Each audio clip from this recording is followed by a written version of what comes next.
আসসালামু আলাইকুম। আমরা এখন চ্যাপ্টার 1 এর প্রবলেম 23 নিয়ে আলোচনা করব। এটাও একটি গাণিতিক আরোহ পদ্ধতি ব্যবহার করে প্রমাণ করার কথা বলা হয়েছে। ধরি প্রতিজ্ঞাটি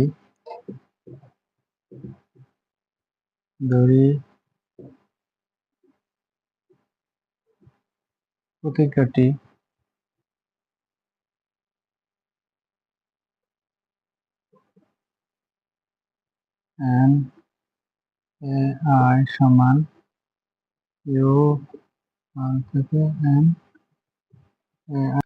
তো i এর মান কত পর্যন্ত আছে? এখানে n পর্যন্ত। আমরা যদি কিছু মান নিই এরকম, অর্থাৎ a1 a2 এরকম করে কত আছে n পর্যন্ত, আর বার আছে সবটার উপরে পূরক।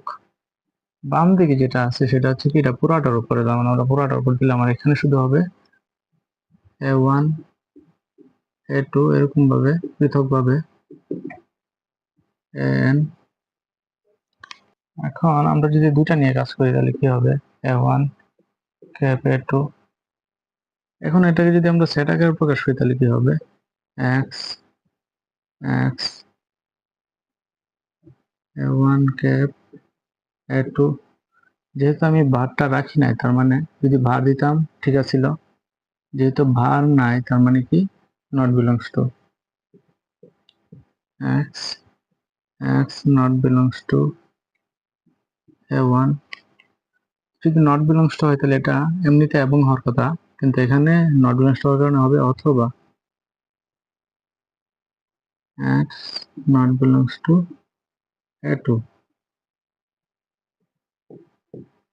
x x not belongs to a1। যদি আমি বিলংস টু দিই তার মানে কি এটা আবার চেঞ্জ হয়ে যাবে এবার, অথবা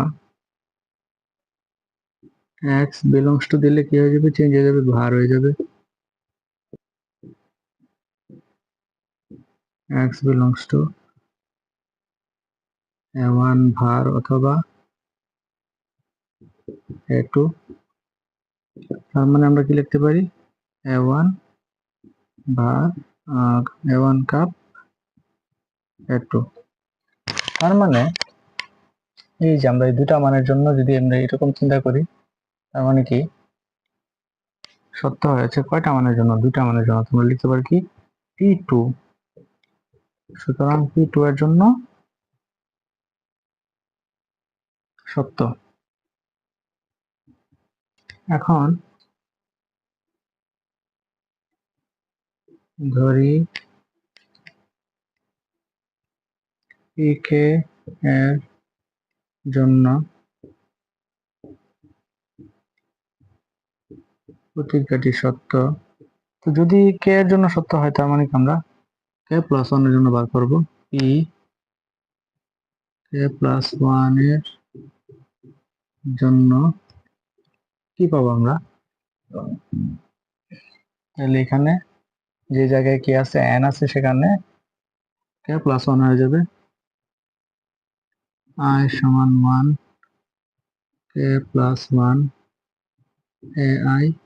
এই মানটাকে যদি আমরা একটু ভাঙ্গা লিখি তাহলে কি লেখা যাবে, যেমন কি k প্লাস 1 আছে আমাদের কাছে, তো এর আগের মানটা নিয়েও যদি আমরা একটু লিখি তাহলে হবে i সমান 1 ai k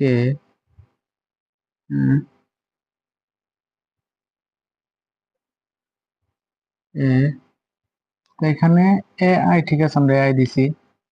এখানে আমরা যদি n এর মান চিন্তা করি যে n এর মান কত, k প্লাস 1, তো এই যে আমরা যদি এখানে বসাই n অর্থাৎ a k প্লাস 1, আমরা সবগুলো মান যদি একসাথে নিয়ে নিই আর কি।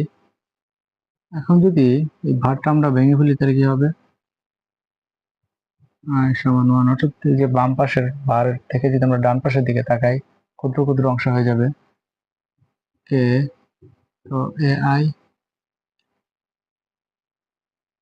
a k প্লাস 1, যেহেতু এটা ইউনিয়ন তাহলে আমরা কি লিখতে পারি এখানে i সমান 1 k প্লাস 1 ai।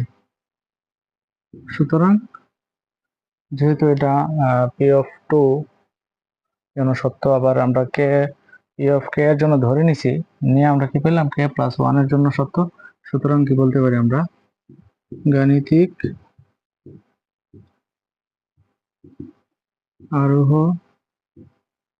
পদ্ধতিতে n greater than equal to এর জন্য কি প্রতিজ্ঞাটি সত্য বা উপপাদ্যটি সত্য। এই হচ্ছে আমাদের প্রমাণ। তো আশা করি সবাই বুঝতে পেরেছেন। যদি কারো কোনো প্রশ্ন থাকে অবশ্যই কমেন্টে জানাবেন। ধন্যবাদ সবাইকে।